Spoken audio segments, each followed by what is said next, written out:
अस्सलामु अलैकुम वरहमतुल्लाह। हकीम मोहम्मद इमरान कम्बो आपकी खिदमत में हाजिर है। व्यूवर्स, आज जो मैं नुस्खा आपकी खिदमत में पेश करने जा रहा हूँ, इस नुस्खे के बारे में अल्लाह ताला ने, इस नुस्खे के तमाम अज्जा के बारे में अल्लाह ताला ने कुरान पाक में बताया है कि ये इंसानी सेहत के लिए किस कदर फ़ायदेमंद हैं। और इसके साथ साथ मेरे प्यारे नबी, जिन पर मेरी आल औलाद और मेरे माँ बाप भी कुर्बान हों, उनके फरमान के मुताबिक इस नुस्खे के अज्जा अल्लाह के फ़ज़ल से इंसान की जिस्म की तमाम ताकतें ख़ास तौर पर जिस्मानी ताकत और जिनसी ताकत, चाहे वो मर्द की हो चाहे वो औरत की हो, वो अल्लाह के फ़ज़ल से तमाम जो कमज़ोरियां हैं वो दूर होकर इंसान अपनी तमाम जो खोई हुई ताकतें हैं वो हासिल कर सकता है।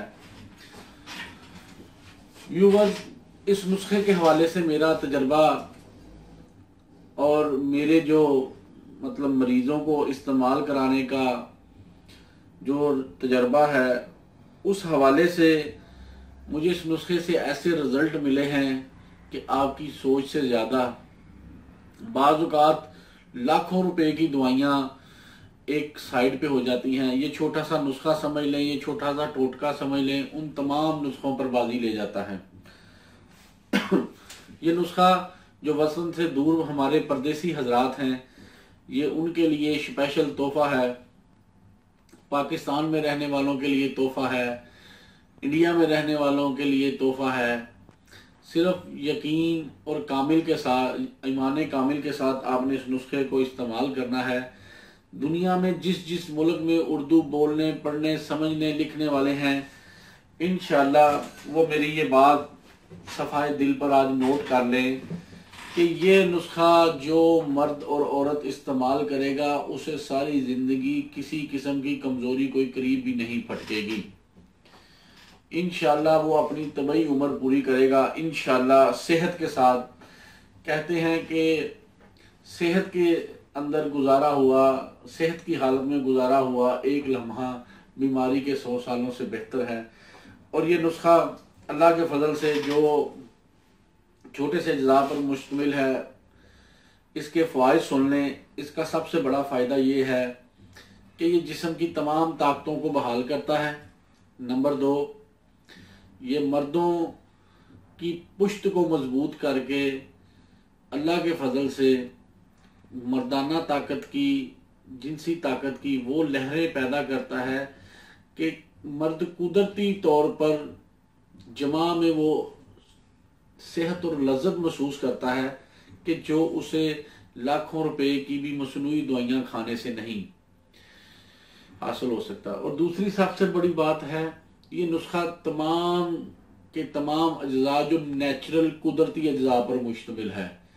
याद रखें कि नेचर जो है वो अल्लाह के फजल से कभी नुकसान नहीं देती, अगर आप उसे एक हद में रहकर इस्तेमाल करें। उसके बाद इस नुस्खे के इस्तेमाल से दिमाग की यादाश्त तेज़ होगी, नज़र तेज़ होगी, सेहत के अंदर एक खुशगवार असरात मुरतब होंगे। इस नुस्खे के इस्तेमाल से अल्लाह के फजल से मर्दों के अंदर मनी की पैदाइश बहुत ज़्यादा बढ़ेगी, मनी के जरासीम पावरफुल होंगे। और सबसे बड़ी बात है कि जिस्म के तमाम पट्टों के अंदर ताकत आएगी। दिल, दिमाग, जिगर, गुर्दे, खसियातैन अच्छी वर्किंग में काम करेंगे। और उसके साथ साथ जिस्म के अंदर से तमाम फाजल मादों को भी ये खारिज करेगा और जिस्म के अंदर ताकत की नई लहरें दौड़ा देगा। अब आते हैं औरतों की तरफ। औरतों में अमूमन कमर का दर्द पाया जाता है या जचगी के बाद कमज़ोरियाँ होती हैं। इस नुस्खे के इस्तेमाल से अल्लाह के फजल से हर किस्म की जचगी की कमज़ोरियाँ, जचगी के बाद की कमज़ोरियाँ वो भी दूर होंगी, कमर दर्द दूर होगा। और सबसे बड़ी बात है कि औरतों के अंदर जो कमज़ोरी के बायस, जिस्मानी कमज़ोरी या खून की कमी के बायस उनका काम करने को दिल नहीं करता, चिड़चिड़ापन रहता है, बाल गिरते हैं, वो तमाम अमराज इंशाल्लाह अल्लाह के फजल से इससे दूर हो जाएंगे। तो छोटे बच्चों के लिए भी ये नुस्खा, जो कमज़ोर हैं, मतलब 7-8 साल से ऊपर है उन्हें कम मिकदार में खिला दें, मैं उसकी मिकदार बता दूंगा नुस्खे के एंड में कितनी खिलानी है। तो इस नुस्खा सिर्फ एक मर्ज के लोगों ने परहेज करना है, वो शुगर के मरीज इस नुस्खे को इस्तेमाल नहीं कर सकते। बाकी हर बंदा, हर उम्र का, हर मिजाज का, मजाज की भी कोई पाबंदी नहीं है, उम्र की भी कोई पाबंदी नहीं है, खुले दिल खाएं लेकिन एक लिमिट में रह के खाएं। ज्यादा ताकत हासिल करने के चक्कर में इसको ज्यादा नहीं खाना। अब आते हैं नुस्खे के अज्जा की तरफ। इंतहाई आसान से अज्जा हैं। लें जनाब, कैमरा करीब करें। सबसे पहले तो अल्लाह पाक ने कुरान पाक में शहद के बारे में फरमाया है, शहद है, उसके बाद खजूर है, उसके बाद पानी है, उसके बाद दूध है। शहद कितना लेना है हस्बे ज़रूरत आपने लेना है, कोई इसमें मिकदार का कोई इशू नहीं है। खजूरें 5 से ज़्यादा नहीं होनी चाहिए, 3 से 5 के दरमियान आप खजूरें ले सकते हैं। मैंने 5 खजूरें रखी हैं। और दूध आप इतना जितना आप हस्बे ताकत बर्दाश्त कर सकें, हस्बे ताकत आप पी सकें। पाव ले लें, 1.5 पाव ले लें, आधा किलो ले लें, आध पाव ले लें। दूध की भी कोई पाबंदी नहीं है। करना आपने क्या है, इस नुस्खे के अंदर एक टेक्निकल सा काम है। हो सकता है आप ये नुस्खे इस्तेमाल करते हो, लेकिन आप ये गलती एक आपसे हो जाती है, एक छोटा सा टेक्निकल काम है वो आप नहीं करते। ये खजूर की आपने गुठली निकालनी है, जिसे बीज कह लें, गुठली कह लें, पंजाबी में गिटक कह लें। निकाल के आपने आधे गिलास पानी में डालनी शुरू कर देनी है। ये 5 खजूरें, खजूर 3 ले लें, 5 ले लें, ठीक है जी, जितनी आप आसानी से ले सकते हैं, ठीक है जी। 3 और 5 से ज्यादा ना करें। ये नहीं, ये नहीं ना, ये आपको मैं एक ऐसा नाश्ता बता रहा हूं जो मर्द हजरात अगर अपनी जिंदगी का मामूल बना लें तो चाहे वो 100 साल के भी हो जाएं, उनकी जिनसी कमजोरी को उनकी जिनसी कमजोरी करीब भी नहीं, उनके करीब जिनसी ताकत अल्लाह के फजल से सारी ज़िंदगी ऐसे रहेगी जैसे वो 18 साल के नौजवान हैं। सिर्फ इस नुस्खे को आपने इस्तेमाल करना है। अब आपने क्या करना है, वीडियो में तो मेरे पास इतना टाइम नहीं है कि मैं आपको मतलब दिखा सकूं, ना ही मैं कोई बहुत बड़ा एडिटर हूं कि आपको मतलब वीडियो मैं इधर उधर करके दिखा दूं। ये आपने खजूरें आधा घंटा भीगने देनी है। आधे घंटे के बाद क्या करना है, आपने खजूरें निकाल लेनी है भाई, ठीक है जी। अच्छा जी, ये इसके अंदर खजूरों का जायका जो है जनाब, जो कलर है वो पानी में आ जाएगा, ठीक है जी। ये आप किसी बर्तन में डाल लें। ये मेरे पास खरल है, अगर आपके पास नहीं है कोई इशू नहीं, ठीक है। अगर आप चाहें तो इसे ग्राइंडर में थोड़ा सा पानी डाल के आप, ठीक है जी, थोड़ा सा पानी डाल के आप अपना ये इसको खजूरों को ब्रीक कर सकते हैं। मैं ज़रा आपको दिखाने की खातिर इसमें कर देता हूँ, ठीक है जी। इसको आप ऐसे खजूरों को आपने फुल ब्रीक कर लेना है, ठीक है जी।